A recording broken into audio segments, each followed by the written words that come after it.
espadas, cicatrizes de batalha, anime é sei lá, tanto faz, tudo a mesma coisa, e um enorme gosto por lutas. Essas 4 características são o suficiente para criar 2 dos maiores exemplares de espadachins da lendária Big Tree dentro do mundo dos animes. Zaraki Kenpachi, o capitão da divisão 11 do Seirei e Roronoa Zoro, o espadachim da tripulação do Chapéu de Palha. Irei analisar os seus feitos, poderes e versatilidade para descobrir quem venceria no combate.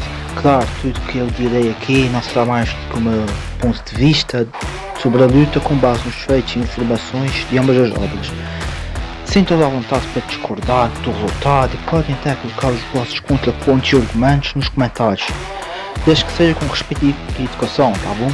Com tudo isto dito, peguem nas vossas espadas e sejam bem-vindos a mais uma porrada mortal.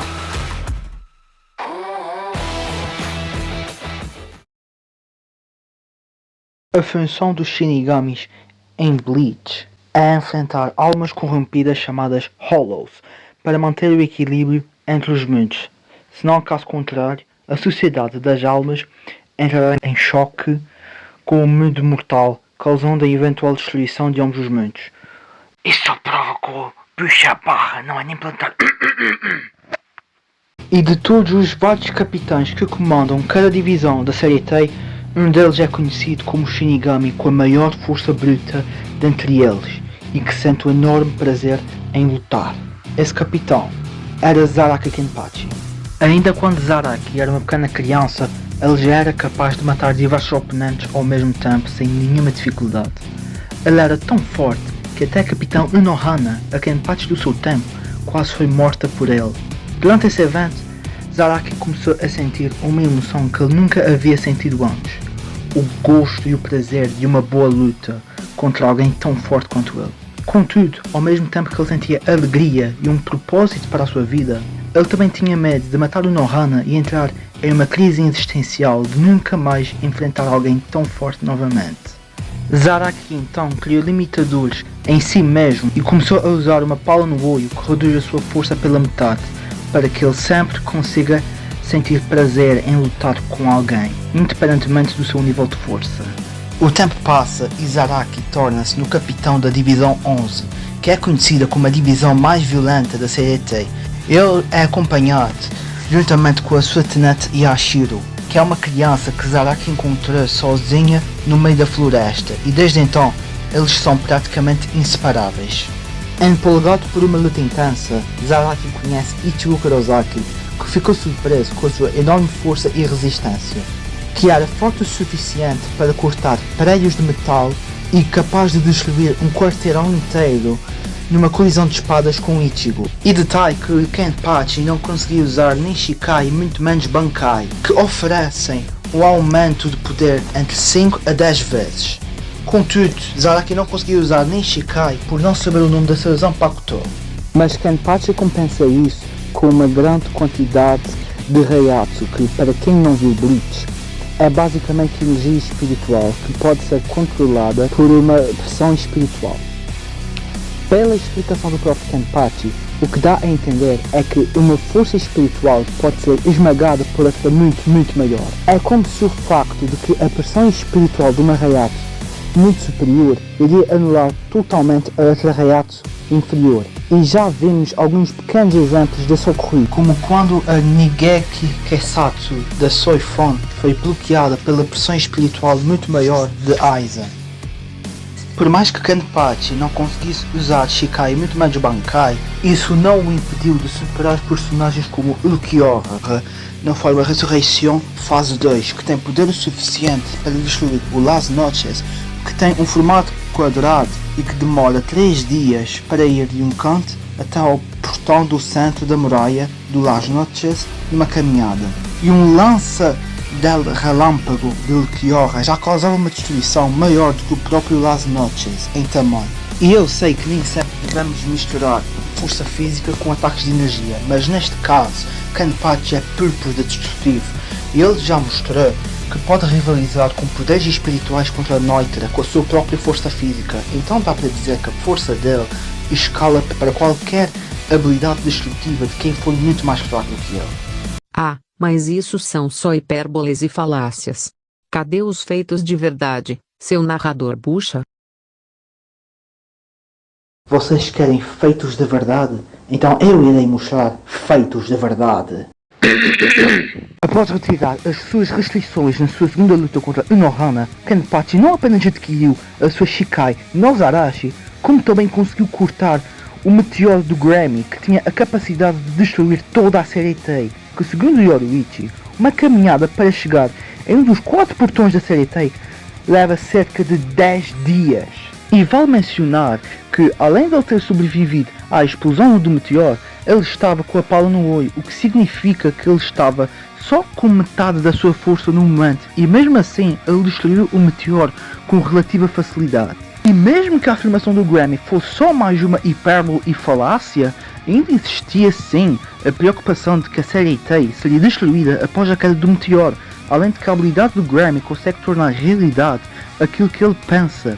Então, sim, a afirmação do Grammy continua totalmente válida. Acho que exagerei um pouco aqui na maneira de falar, mas...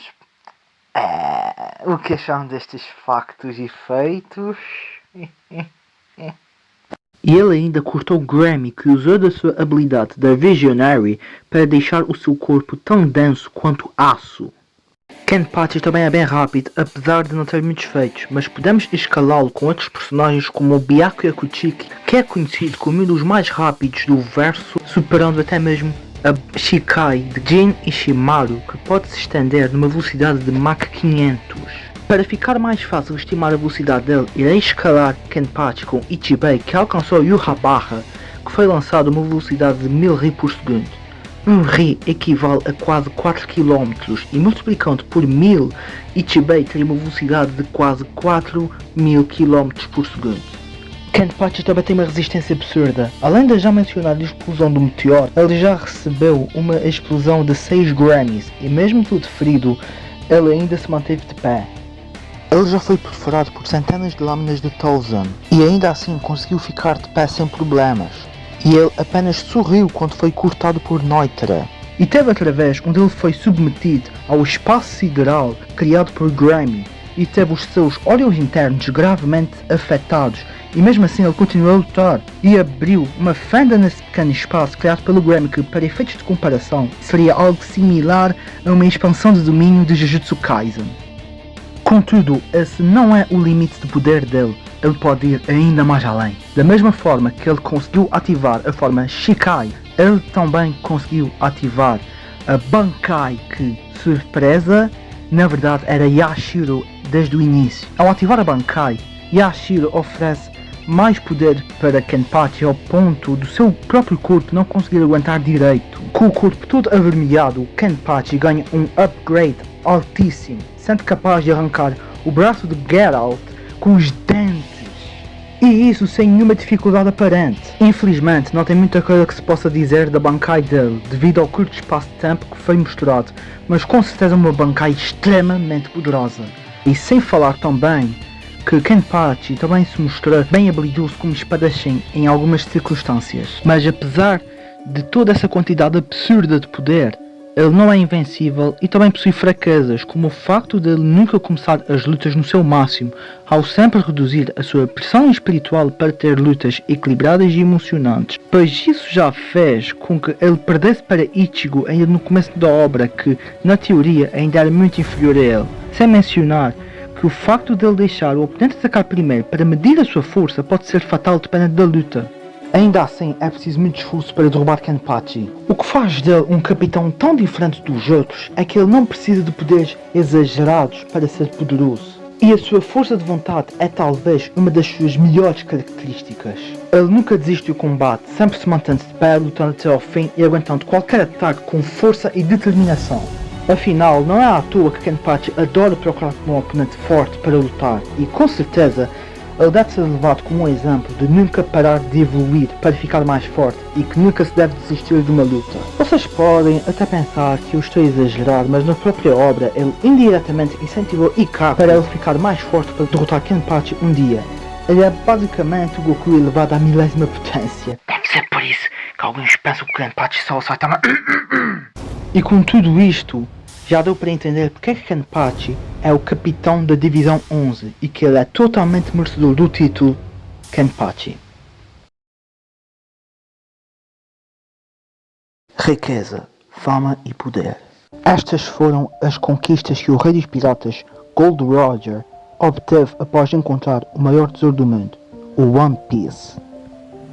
Quando perguntado sobre a sua localização, Roger respondeu: "Os meus tesouros podem ficar com eles, procurem-nos, eu deixei tudo lá dentro."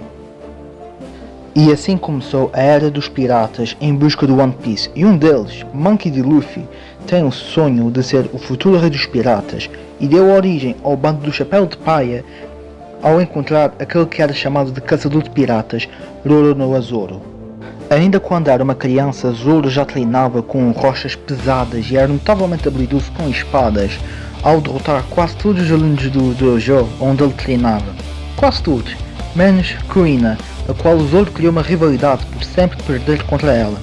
Mesmo com essa enorme rivalidade, ambos prometeram um ao outro que iriam treinar para ficarem mais fortes para disputarem qual dos dois iria obter o título de melhor espadachim do mundo.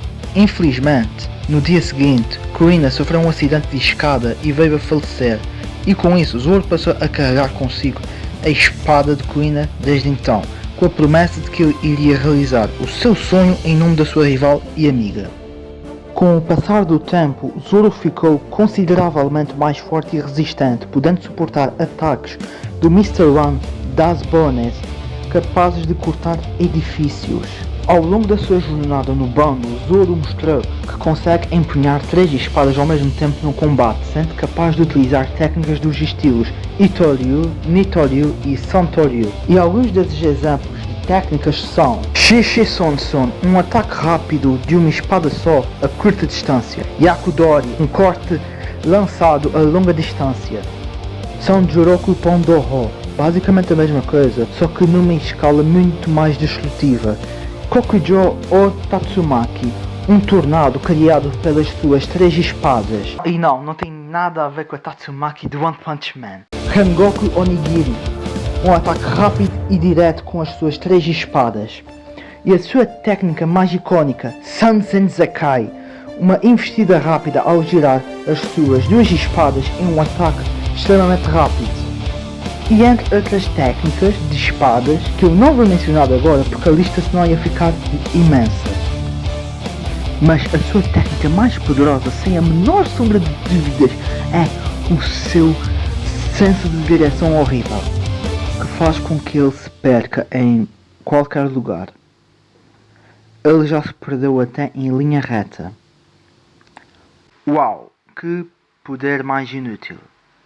Ele também pode usar Haki, uma força espiritual que aumenta a sua força física com o Haki do armamento, dá uma visão mais ampla com o Haki de observação, que também avisa dos perigos iminentes, como quando ele bloqueou um ataque de Kaku enquanto dormia, e o Haki do Rei, que pode incapacitar o oponente ao exercer a sua força de vontade contra alguém mais fraco. Além de ser um espadachim extremamente habilidoso, ele também é extremamente forte, sendo capaz de cortar pica que tem um tamanho comparável ao de uma montanha. Vocês pensaram em maldade, não foi?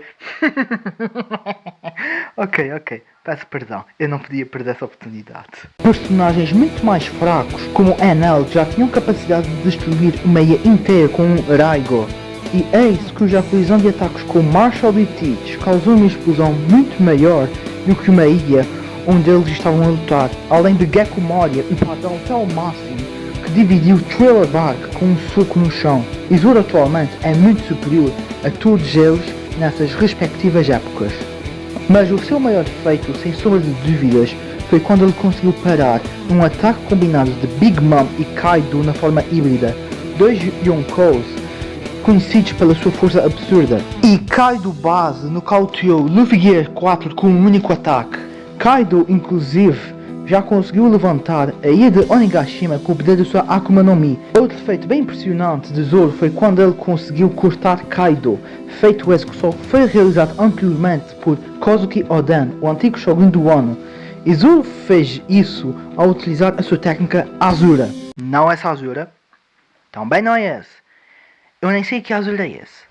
Uma técnica que permite Zoro criar réplicas de si mesmo, podendo utilizar 9 espadas em um ataque rápido e poderoso, sendo este talvez o seu ataque mais forte até hoje. Sem mencionar que Zoro conseguiu cortar Mr. One, que tem o corpo tão denso quanto aço. A resistência de Zoro também é algo impressionante, visto que ele consegue lutar, mesmo quando o seu corpo está na pior situação no combate. Ele se manteve de pé em condições de lutar, mesmo depois de ter parado um ataque combinado de 2 Yonkous com muito esforço. Ele recebeu uma explosão a queima-roupa após acertar um golpe em King, e ele já foi perfurado pela arma de Killer e sorriu como se a ferida não fosse nada de grave. Luffy base já conseguia reagir aos lasers de um pacifista que se moviam na velocidade da luz, por serem os mesmos lasers da fruta do Kizaru, e Zoro bateu de frente com Kaido, que é muito mais rápido do que o Luffy base no começo do time skip. Claro, reagir e desviar de um ataque nem sempre significa correr nessa mesma velocidade, então para mensurar a velocidade do Zoro, usarei como base a luta Luffy vs Kizaru. Luffy Gear 5 interceptou um dos lasers do Kizaru com pura velocidade de corrida, e partindo do princípio que o Gear 5 seja pelo menos 4 vezes mais rápido do que o Gear 2, isso faria a velocidade de Zoro girar em torno de 25% da velocidade da luz, podendo reagir a ataques na velocidade da luz casualmente. Boa! 3 lutas seguidas onde um personagem pode reagir na velocidade da luz. Acho que criei um padrão aqui sem querer querendo. Por mais que Zoro não seja conhecido pela sua inteligência, ele sabe analisar os seus adversários durante um combate, como na luta contra King, onde ele percebeu que a chama nas costas dele deixava a sua pele mais densa, e com essa informação, Zoro procurou por brechas para acessar um golpe forte quando a chama dele estivesse apagada. Zoro adquiriu espadas poderosas como a Shunsui, que foi oferecida diretamente pelo lendário samurai do Wano Ryuma como um presente pela sua força. Por conta das regras do Wano, Zoro precisou devolver a Shunsui para o seu país de origem, mas em troca ele recebeu uma espada muito mais forte, Enma, a espada de Oden, uma espada tão forte capaz de sugar quase todo o haki do seu usuário.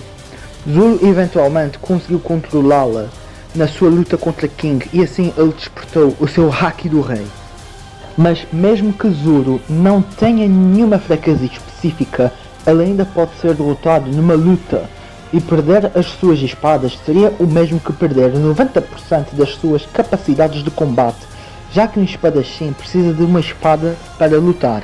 Apesar de tudo, a sua força e determinação são dignos de respeito.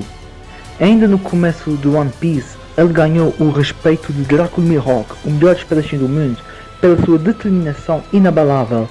E mesmo perdendo contra ele, Zoro jurou que nunca mais iria perder uma luta. A admiração de Mihawk por Zoro foi tanta que ele aceitou treiná-lo por 2 anos para Zoro ficar mais forte para matá-lo um dia. E mais do que isso, ele é muito fiel ao Luffy, ao ponto de arriscar a sua vida por ele, tomando toda a dor dele para si no lugar de Sanji, e só uma fração dessa dor toda já era considerável, e mesmo assim Zoro ficou de pé. Zoro vai ajudar Luffy a ser o rei dos piratas, e todos no seu bando a alcançar os seus maiores sonhos. Ele tem de tudo para ser o melhor espadachim do mundo. Não é à toa que ele é chamado de Rei do Inferno. Oh bem, esta vai ser das boas. Além de paralelos e características bem parecidos, ambos são fortes espadachins que são no verso Kimetsu no Yaiba. Em compensação, Dante e Ragnar dão uma surra nos dois. Mas agora vamos à questão principal. Quem ganharia? Primeiramente, o Zoro conseguiria ver e tocar Kenpachi? Sim, conseguiria. O Haki permite sentir energia espiritual. O Haki de observação iria agir como um sentido aranha e o avisaria dos perigos iminentes. E o conceito de alma em Bleach é um pouco diferente, além de que tem momentos na obra onde objetos sem energia espiritual entraram em contacto com Shinigamis. Ambos são espadachins notáveis, e tanto Kenpachi quanto Zoro já venceram usuários com maior número de espadas, mas Zoro é muito melhor nessa categoria.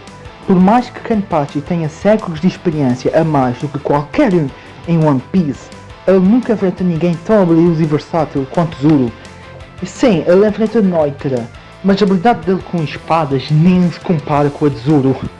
E como já vimos, Kenpachi teria uma velocidade equivalente a quase 10% da velocidade da luz, enquanto Zoro teria em volta de 25%, podendo reagir na velocidade da luz, o que o possibilitaria de desviar da grande maioria dos ataques de Kenpachi com o Haki de observação, enquanto acerta diversos ataques a curta ou a longa distância. Kenpachi, no entanto, tem uma durabilidade absurda, sendo capaz de lutar mesmo sendo perfurado várias vezes. Então a única forma de Zoro derrubar Kenpachi de uma vez é ver a diferença de força entre eles. Como não sabemos exatamente o nível de força de Zoro, vamos colocar um limite nele. Pelo facto de ele ter parado um ataque combinado de 2 Yonkous, podemos dizer que a força de Zoro está na escala de destruir ilhas sem problemas.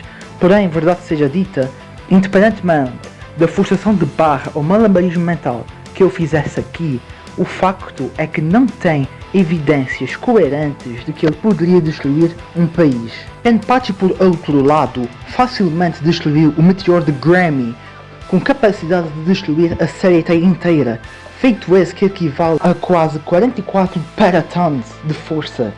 E por mais que ambos já tenham demonstrado que podem continuar a lutar mesmo sendo perfurado por espadas, apenas Kenpachi demonstra isso mais consistentemente. Além, claro, de que Kenpachi demonstra feitos de resistência muito maiores do que Zoro. E dificilmente o Haki do Rei do Zoro faria alguma coisa nele, já que só quem tem uma força de vontade fraca é gravemente afetado. E bem, força de vontade é uma das principais características do Kenpachi. E por mais que o Zoro seja consideravelmente mais rápido, a pressão espiritual de Kenpachi poderia ajudá-lo em fazer Zoro sofrer algum tipo de dano, como já foi visto antes em Bleach. Então a vantagem de velocidade dele só iria adiar o inevitável. Mesmo se fôssemos considerar o feito não canónico, onde ele cortou o meteoro de Fujitora em One Piece Stampede, ele ainda seria muito inferior a Kenpachi. E olha que eu ainda nem explorei o potencial máximo dele, pois ele só usa metade da força dele antes de obter a Bankai, que aumenta a força dele em 10 vezes. Fazendo um cálculo rápido com essas informações, podemos concluir que o poder do Kenpachi seria de 872 quadrilhões de toneladas, e isso sem fazer muito esforço. Então podemos chutar lá para o alto que o poder dele chegaria facilmente na casa das quintilhões de toneladas. No geral, o que eu quero dizer é que, enquanto um pode destruir ilhas, o outro pode destruir continentes, e nem mesmo o Haki do armamento ajudaria contra tamanho poder. A resistência de Zoro é algo bem impressionante, mas nem ele conseguiria aguentar tanto poder de uma vez. Claro, Kenpachi sempre reduz a sua pressão espiritual para ter lutas equilibradas, e isso abre a possibilidade dele perder para Zoro sem usar o seu máximo na luta. Mas mesmo nessas condições, Kenpachi quase sempre ganhava as lutas com relativa facilidade, tendo perdido só contra Ichigo no começo da obra. Em qualquer outra ocasião, ele geralmente saiu bem como vitorioso. Zoro era incrivelmente forte e habilidoso, e pode ser que no futuro ele venha a superar Kenpachi, mas por enquanto o poder, resistência e a pressão espiritual de Kenpachi se mostraram em um nível completamente diferente. Pelos vistos, o senso de direção de Zoro é tão péssimo que o levou para o caminho da sua derrota. O vencedor é Kenpachi Zaraki.